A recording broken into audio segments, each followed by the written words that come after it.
ఫిబ్రవరి 2వ తేదీన నిర్మలా సీతారామన్ గారు మన బడ్జెట్ని ప్రవేశపెట్టారు. చాలామంది అయితే ఈ బడ్జెట్తో మాకెందుకు లేరు, మా పని మేము చేసుకుంటాం, మా డబ్బులు మేము సంపాదించుకుంటామని అంటున్నారు. కానీ ఈ బడ్జెట్ వల్లనే మీ లైఫ్స్ అనేది డిసైడ్ అవుతుంది. ఎందుకంటే ఇది రాబోయే వీడియోలో మనం ఇప్పుడు డిస్కస్ చేద్దాంగా. లేట్ చేయకుండా let's get into the video.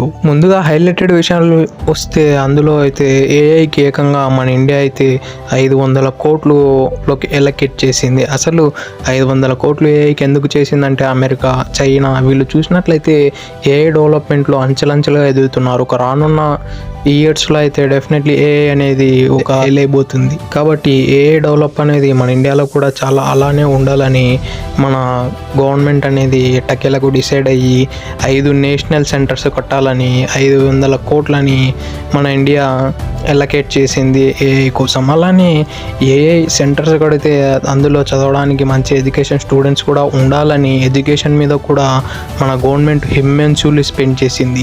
2014 తర్వాత కట్టిన 5 ఐఐటి కాలేజ్ని ఇన్ఫ్రాస్ట్రక్చర్ని డెవలప్ చేయడానికి ఏకంగా ఇన్వెస్ట్ చేస్తామని చెప్పింది. అలానే 6500 స్టూడెంట్స్కి సెలెక్షన్ కూడా ఇస్తామని చెప్పింది. అలానే మెడికల్ కాలేజెస్ మరియు హాస్పిటల్స్లో ఎవరైతే ట్రైనీస్ ఉన్నారో వాళ్ళ కోసం దాదాపు 10,000 సీట్లను కూడా యాడ్ చేస్తామని చెప్పింది. అలానే డిజిటల్ లెర్నింగ్ కోసం కూడా వచ్చే 5 ఏళ్లలో 50,000 అట్లా థింకర్ ల్యాబ్స్ను కూడా ప్రొవైడ్ చేస్తామని మన గవర్నమెంట్ అయితే ఈ బడ్జెట్లో అయితే చెప్పింది. ఇప్పుడు ఇదంతా పక్కన పెడితే మన ఇండియాలో ఒక స్టేట్ ఉంది. ఆ స్టేట్ అయితే అసలు ట్యాక్స్ కట్టదు. అసలు ఆ స్టేట్ ఏమిటంటే సిక్కిం. మన ఇండియాలో దాదాపు 28 స్టేట్స్ ఉంటే అందులో ప్రతి స్టేట్ ట్యాక్స్ కడితే సిక్కిం ఒకటి కట్టదు. అసలు ఎందుకు కట్టదంటే సిక్కిం 1975లో మన ఇండియాలోకి 22వ స్టేట్గా యాడ్ అయింది. సిక్కిం అనేది ఒక పురాతనమైన స్టేట్ కాబట్టి వాళ్ళకి అప్పట్లోనే లోకల్గా చాలా వరకు ట్యాక్సెస్ ఉండేవి. ఆ ట్యాక్సెస్ని మేము అనుసరిస్తామని మన ఇండియాలో జాయిన్ అయ్యేటప్పుడు వాళ్ళు ఒక అగ్రిమెంట్ మీద సైన్ చేసి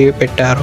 అందుకే ఇప్పుడు మనం చూసుకున్నట్లయితే సిక్కిం పర్ క్యాపిటల్ ఇన్కమ్ చూసుకున్నట్లయితే దాదాపు 5,880 లక్షల కోట్లు పర్ క్యాపిటల్ ఉంది సిక్కిం. ఇది ఇప్పుడు మన ఇండియాలోనే నెంబర్ 1 పర్ క్యాపిటల్ కంట్రీగా కొనసాగుతుంది. ఇక ప్రతి మిడిల్ క్లాస్ అబ్బాయి ఆనందపడేలా ఒక అద్భుతమైనది కూడా ప్రకటించింది మన నిర్మలా సీతారామన్ గారు. అదే ఇన్కమ్ ట్యాక్స్ 12 లక్షల వరకు సంపాదించినట్లయితే ట్యాక్స్ అయితే కట్టనక్కర్లేదు. ఒకవేళ నువ్వు ఎంప్లాయ్ అయినట్లయితే 12,75,000 వరకు అయితే కట్టనక్కర్లేదు. వీటితో పాటు మీరు స్క్రీన్ పైన కనిపించే టేబుల్ అయితే డెఫినెట్లీ చూసి ఉంటారు. అసలు ఈ టేబుల్ అనేది చాలా వరకు అర్థమై ఉండదు. ఒకసారి నేను ఎక్స్ప్లెయిన్ చేస్తా.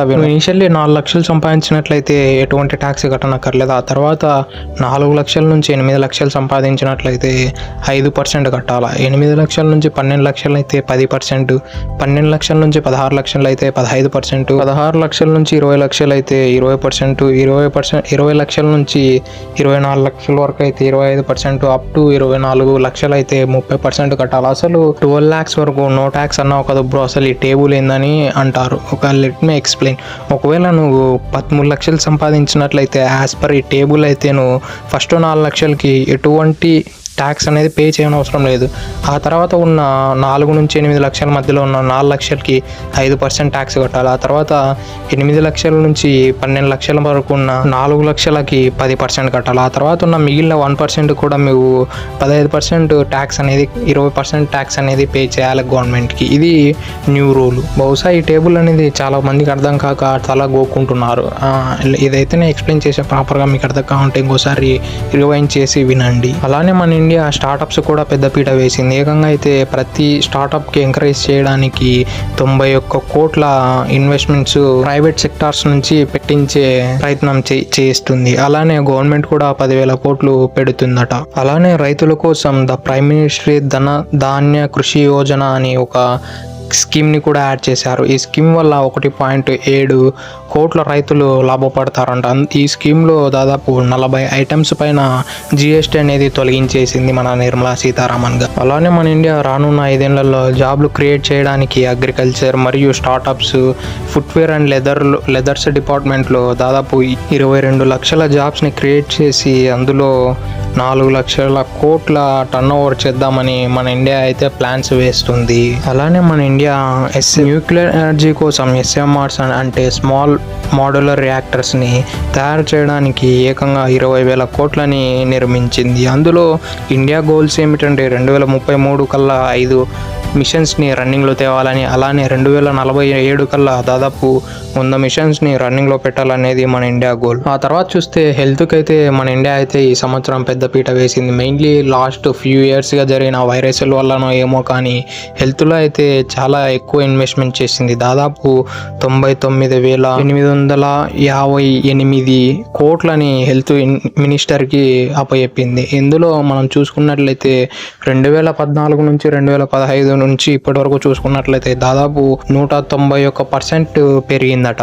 ఇంత ఇన్వెస్ట్ చేశారంటే హెల్త్లో అయితే మన ఇండియన్స్ అయితే చాలా ఘోరంగా ఉన్నట్లు మన ఇండియా అయితే గుర్తించింది. ఇక ఇన్కమ్ ట్యాక్స్లో అయితే కొన్ని ల్యాబ్స్ ఉన్నాయి. ఒకవేళ ఈ కొత్త ఇన్కమ్ ట్యాక్స్ రూల్ వల్ల కొన్ని ల్యాబ్స్ అయితే ఇండియాకు ఉన్నాయని కొన్ని వర్గాలు చెబుతున్నాయి. యాజ్ పర్ వాళ్ళు వేసిన క్యాల్కులేషన్స్ ప్రకారం అయితే ఈ ఇన్కమ్ ట్యాక్స్ని అయితే ఒకవేళ మన ఇండియా ప్రాపర్గా అచీవ్ చేసినట్లయితే మన ఇండియా సక్సెస్ఫుల్లీ డెఫినెట్లీ 1 lakh crores-ని నష్టపోతుందని చెబుతుంది. ఇఫ్ ఇన్ కేస్ అలానే జరిగినట్లయితే చిన్న టాక్టిక్ అయితే ఉంది. ఒకవేళ ఆ 1 lakh crore రూపీ కూడా మన ఇండియన్స్ ఏదో ఒక దానిపైన స్పెండ్ చేస్తారో ఆ నష్టాన్ని, అప్పుడు దాంతో నుంచి జిఎస్టీ ఆర్ ఎనీథింగ్ ఎలాగోలాగా మన గవర్నమెంట్కి వెళ్తుంది. డెఫినెట్లీ అంత లాస్ అయితే ఉండదు, కానీ ఒక 5 to 6% లాస్ని రెడ్యూస్ చేసి మిగతా డబ్బులంతా మన గవర్నమెంట్కి వచ్చే అవకాశాలు కూడా లేకపోలేదు. That's it for today. ఇలాంటి మరెన్నో వీడియోల కోసం మన ఛానల్ సబ్స్క్రైబ్ చేసి డైలీ ఫాలో అవ్వండి. Thank you for it. Have a nice day.